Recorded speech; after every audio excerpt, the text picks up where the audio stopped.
दोस्तों 12-13 साल की उस दुबली पतली लड़की की आवाज जैसे ही कोर्ट रूम में गूंजी, वहां बैठे हर आदमी के चेहरे पर एक साथ हैरानी, शक और मजाक की मिलीजुली लकीरें उभर आई जी। कोर्ट रूम में हलचल थी। पंखों की हल्की आवाज, पुराने लकड़ी के बेंचों की चरमराहट, कागजों की सरसराहट और बीच में वह एक मासूम आवाज जो इस पूरे माहौल से कहीं ज्यादा बड़ी बात कह रही थी। कटघरे में खड़ा था उस लड़की का बाप, एक गरीब वैद्य, साधारण कपड़े, झुके कंधे, लेकिन आंखों में अब भी थोड़ी सी जिज्ञासा, थोड़ा सा दुख और थोड़ा सा स्वाभिमान। उस पर आरोप था कि उसकी जड़ी बूटी से जज का बेटा अपाहिज हो गया। जज की आंखों में गुस्सा था, चेहरा सख्त, जबड़ा दबा हुआ, उंगलियां टेबल पर हल्का हल्का थरथरा रही थीं।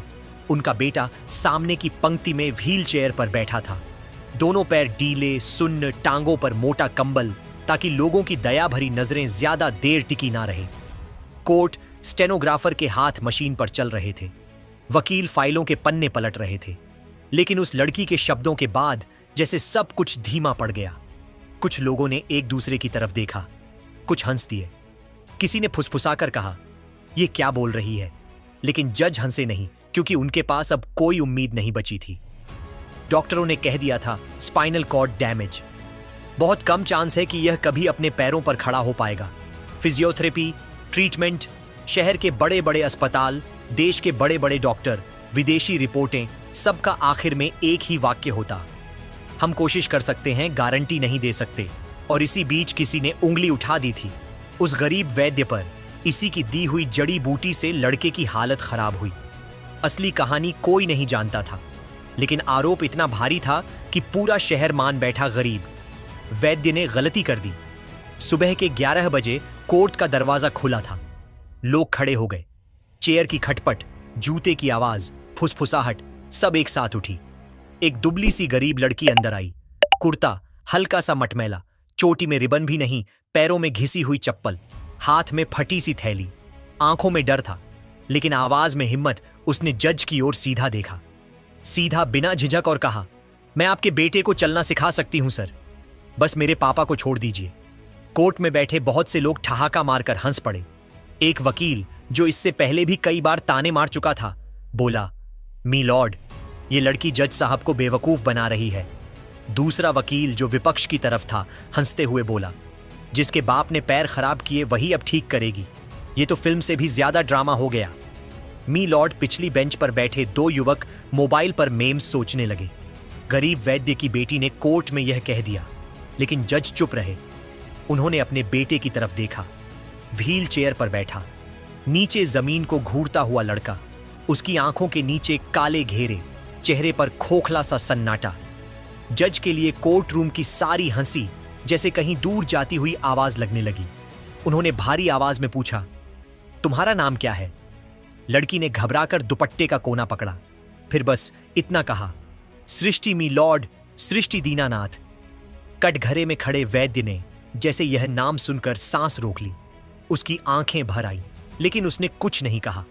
जज ने सीधा सवाल किया, "तुम्हें पता है तुम्हारे पिता पर क्या आरोप है?" "हाँ, मी लॉर्ड।" सृष्टि की आवाज कंपित थी, "लेकिन साफ लोग कह रहे हैं कि पापा की दवाई से आपके बेटे के पैर खराब हुए, लेकिन यह सच नहीं है।" कोर्ट फिर हलचल से भर गया। किसी ने फुसफुसाकर कहा, "सब अपने बाप को बचाते हैं।" किसी ने कहा, "गरीब के पास और ऑप्टी ऑन ही क्या है?" जज ने मेज पर रखी कलम हल्के से घुमाई, "अगर तुम झूठ बोल रही हो," उनकी आवाज थोड़ी और भारी हुई, "तो तुम्हारे पिता को उम्र कैद होगी।" कोर्ट रूम में सन्नाटा छा गया। अब हंसी नहीं, सिर्फ कुर्सियों की धीमी आवाज और पंखे की घूमती फड़फड़ाहट।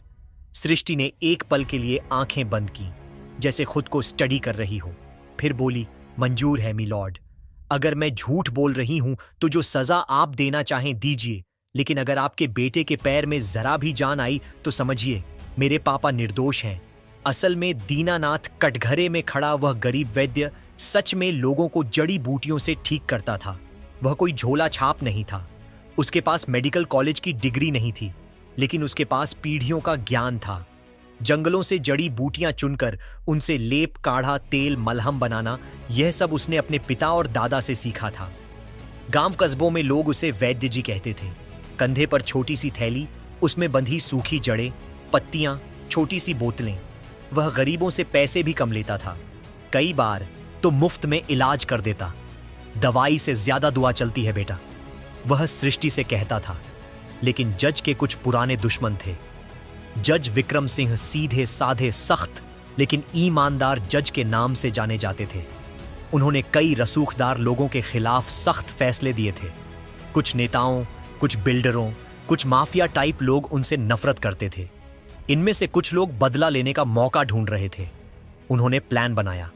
एक और वैद्य था, लालची किस्म का, जो पैसे के लिए कुछ भी कर सकता था। उन्हीं लोगों ने उसे अपने साथ मिला लिया। एक रात उस नकली वैद्य ने एक खास जड़ी बूटी का नाम लेकर कहा, यह रेयर है, इससे आपके बेटे की इम्यूनिटी स्ट्रांग होगी। लेकिन जड़ी बूटी सच में रेयर नहीं थी, वह गलत थी। और उसी दवा का सैंपल एनिमी ग्रुप ने अपने पास रखा। फिर सही समय चुना गया। जज का बेटा समीर एक दिन घर में हल्की तबीयत खराब होने की शिकायत कर बैठा। थकान, दर्द, थोड़ा बुखार।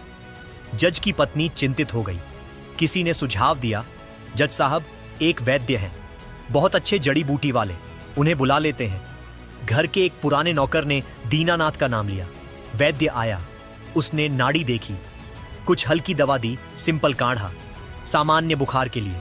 उसी रात बदला लेने वाले लोग हरकत में आए। वे दूसरे वैद्य से वही डेंजरस जड़ी बूटी लेकर चुपके से जज के घर के नौकर को मिला लिए। बस यह पाउडर उसके दूध में मिला देना, बाकी हम देख लेंगे। नौकर लालच और डर में फंस गया। दूध पीते ही समीर के शरीर में अजीब रिएक्शन शुरू हो गई। उसकी टांगें भारी लगने लगीं। कुछ घंटों में वह खड़ा भी नहीं हो पाया। अगले दिन सुबह अस्पताल, डॉक्टर्स टेस्ट्स, कंफ्यूजन।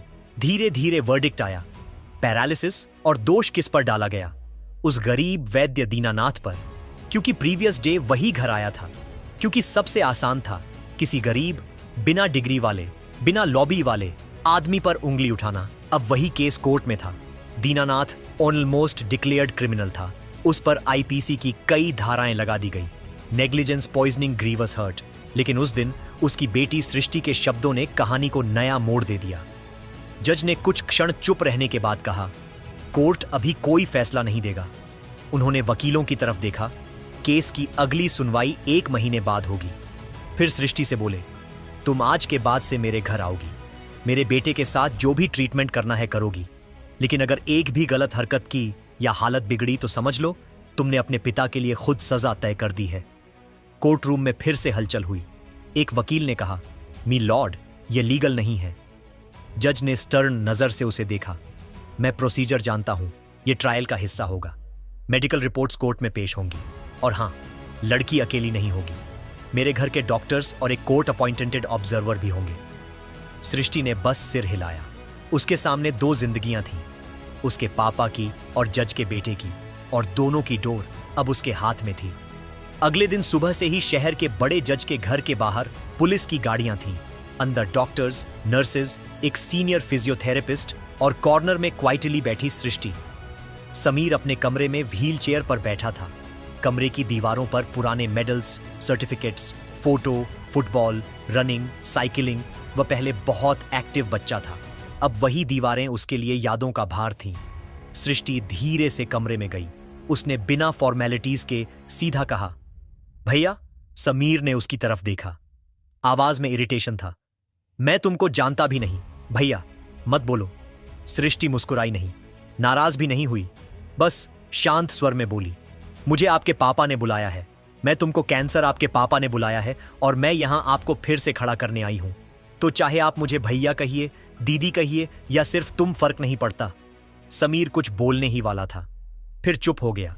वह खुद अपनी हालत से इतना टूट चुका था कि बहस की एनर्जी भी नहीं बची थी।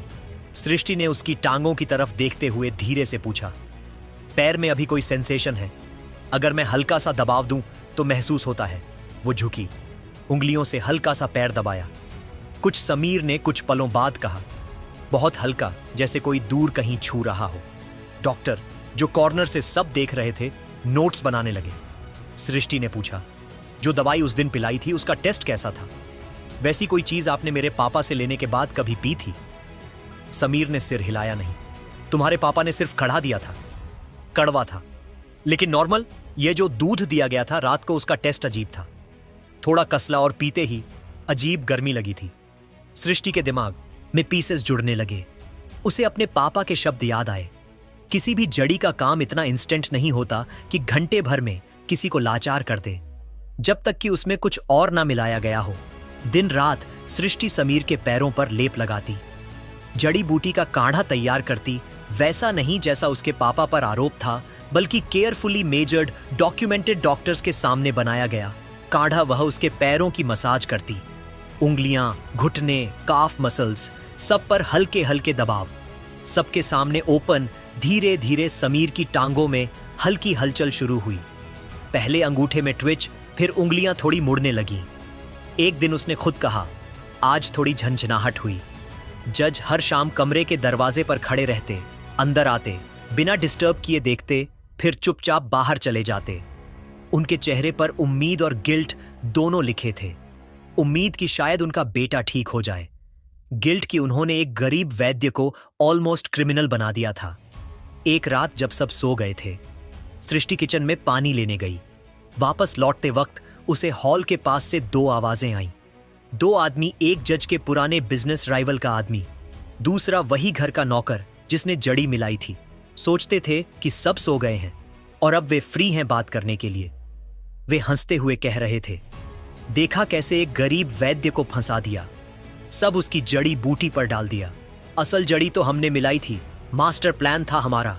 अब जज साहब वही वैद्य को दोषी समझते रहेंगे और हम अपना काम निकालते रहेंगे। सृष्टि के कदम वहीं रुक गए। उसकी सांस तेज हो गई, दिल जोर जोर से धड़कने लगा। उसने दीवार के कोने से झांक कर देखा। हाँ, वही नौकर, वही आदमी जो हर दिन दूध लेकर आता था, और दूसरा वह चेहरा उसने कोर्ट के बाहर भी देखा था, वकील के साथ खड़ा, जज की पुरानी फाइलों की बातें करते हुए। उसके हाथ कांपे, लेकिन उसने तुरंत डिसीजन लिया। वह चुपचाप पीछे हट गई, सीधे समीर के कमरे की तरफ दौड़ी। समीर आधा सोया था, आधा जागा। क्या हुआ? उसने पूछा। आपका फोन कहाँ है? सृष्टि ने पूछा। समीर ने बेड की साइड टेबल से मोबाइल उठाकर उसे दिया। क्यों? बस एक काम करना है। सृष्टि ने फोन का रिकॉर्डर ऑन किया, फिर धीरे से वापस हॉल की तरफ लौटी। इस बार वह थोड़ा और नजदीक गई। हाँ, जो कल झड़ी तुमने दी, उससे तो वह बच्चा ऑलमोस्ट जा ही चुका था। अच्छा हुआ समय से ले आए अस्पताल, वरना केस थोड़ा और कॉम्प्लिकेटेड होता। एक आदमी हंसते हुए बोला। दूसरा बोला, जज ने कितने लोगों का करियर खराब किया था, अब taste of his own medicine मिल रहा है उसे। हर शब्द रिकॉर्डर में कैद हो रहा था। कुछ सेकंड बाद एक गिलास गिरने की आवाज आई। शायद नौकर ने गिलास रखा। सृष्टि यह सब रिकॉर्ड करके तुरंत वापस भागी। कमरे में आते ही उसने रिकॉर्डिंग समीर को सुनाई। समीर के चेहरे पर शौक, फिर गुस्सा, फिर दर्द। उसकी आंखों में आंसू भर आए। तो मेरे पापा के नहीं, तुम्हारे पापा के नहीं, तुम्हारे पापा पर जो ब्लेम था वह झूठ था। उसकी आवाज फंस गई। सृष्टि चुप रही। उसने सिर्फ इतना कहा, सच सामने आ गया है भैया। अगले दिन वही वीडियो कोर्ट में चला। क्लीन क्लियर ऑडियो, 2 आवाजें। सारा कॉन्स्पिरेसी खुलेआम डिस्कस करती हुई। डॉट कोर्ट रूम में पिन ड्रॉप साइलेंस था। जज की आंखें स्क्रीन पर टिकी थीं। फिर अचानक उन्होंने अपना गाउन उतारकर टेबल पर रख दिया। खड़े हुए आवाज कांप रही थी। मैंने एक निर्दोष को सजा देने की कोशिश की। मैंने अपनी आंखों के सामने होने वाले सच को नहीं देखा। उन्होंने प्रोसिक्यूशन की तरफ देखा। यह टेप फॉरेंसिक लैब भेजी जाएगी। दोनों आवाजों की पहचान, वेरिफिकेशन होगी। लेकिन प्रिलिमिनरी सुनवाई में यह साफ है कि दीनानाथ पर जो आरोप लगाए गए वे संदिग्ध हैं। जब तक फाइनल रिपोर्ट नहीं आती, दीनानाथ को तुरंत जमानत दी जाती है। और अगर रिपोर्ट ने इस टेप को ऑथेंटिक साबित किया तो असली अपराधी वही 2 लोग होंगे जिन्होंने एक बच्चे के पैरों को छीन लिया और एक निर्दोष पर झूठा इल्जाम डाला। दोनों आदमी जो अब तक कॉन्फिडेंट थे, अचानक घबराकर एक दूसरे को देखने लगे। पुलिस ने वहीं पर उन्हें हिरासत में ले लिया। दीनानाथ कटघरे में खड़ा एकदम स्थिर था। फिर धीरे धीरे उसके होठों पर हल्की मुस्कान आई। दुख और राहत के बीच की मुस्कान। कोर्ट की तारीखें आगे बढ़ी। फॉरेंसिक रिपोर्ट आई। आवाजों की पुष्टि हुई। पॉइजनिंग सब्सटेंस आइडेंटिफाई हुआ और आखिरकार असली अपराधी दोषी ठहराए गए। दीनानाथ रिहा कर दिया गया। कुछ हफ्तों बाद की बात है। वही बड़ा सा घर, वही कमरा, वही दीवारें, वही मेडल्स, वही फोटोज। लेकिन इस बार दृश्य अलग था। समीर के हाथ बेड के दोनों किनारों पर थे। सृष्टि उसके सामने खड़ी थी। धीरे उसने कहा, एक एक कदम। समीर ने अपने पैरों पर पूरा वेट, कहा, एक एक कदम। समीर ने अपने पैरों पर पूरा वेट नहीं, थोड़ा सा भार डाला। घुटनों में हल्का कंपन आया, लेकिन इस बार उसके पैरों ने जवाब दिया। धीरे धीरे केयरफुली उसने खुद को ऊपर उठाया। वह पहली बार इतने महीनों बाद बेड से बिना किसी सपोर्ट के अपने पैरों पर खड़ा हुआ। जज दरवाजे पर खड़े यह दृश्य देख रहे थे। उनकी आंखों से आंसू बहने लगे। समीर ने एक कदम आगे बढ़ाया, फिर दूसरा। सृष्टि ने ज्यादा पकड़ा नहीं, बस साइड में हाथ रखा ताकि अगर वह गिरे तो उसे संभाल सके। लेकिन वह गिरा नहीं। वो चला छोटे छोटे कदम, लेकिन अपने पैरों से उठाए गए। जज अंदर आए, घुटनों पर बैठ गए। उन्होंने अपने बेटे को गले से लगा लिया, फिर मुड़कर दीनानाथ और सृष्टि की तरफ देखा। दीनानाथ कॉर्नर में खड़ा था, आंखें नम। जज, जो कभी अपने पद, अपनी कुर्सी, अपनी पावर पर गर्व करते थे, अब सामने खड़े उस गरीब वैद्य के पास आए। धीरे से झुके और उसके पैर छू लिए। पूरा हॉल स्टंट था। मैंने आप पर शक किया। जज की आवाज टूटी हुई थी। मैंने आपकी जड़ी बूटी, आपके ज्ञान, आपकी ईमानदारी सब पर सवाल उठाए। लेकिन आज मेरा बेटा अपने पैरों पर खड़ा है तो उसमें आपका हाथ है, और आपकी बेटी की हिम्मत का भी हाथ है। दीनानाथ ने तुरंत उन्हें उठाया। नहीं साहब, पैर मत छुओ। हम गरीब हो सकते हैं, लेकिन आपका अपमान नहीं चाहते। सृष्टि पीछे खड़ी सब देख रही थी। उसके चेहरे पर अब डर नहीं, बस संतोष था। यह कहानी बताती है, गरीबी गुनाह नहीं होती। ज्ञान केवल डिग्री में नहीं, कभी कभी किसी छोटे से घर की मिट्टी में छुपा होता है, और सच्चाई देर से सही लेकिन जीतती जरूर है। जिस लड़की को लोग कोर्ट में देखकर हंस रहे थे, उसी की हिम्मत और दिमाग ने एक निर्दोष पिता की जिंदगी बचाई। एक लड़के के पैरों में फिर से हरकत वापस लाई, और एक जज को इंसाफ का असली मतलब फिर से याद दिलाया। अगर कहानी ने आपको छुआ हो तो लाइक करें, सब्सक्राइब करें और कमेंट में लिखें। हिम्मत उम्र नहीं देखती, क्योंकि कभी कभी एक गरीब लड़की की एक लाइन, मैं आपके बेटे को चलना सिखा सकती हूँ, पूरे सिस्टम की सोच बदल देती है।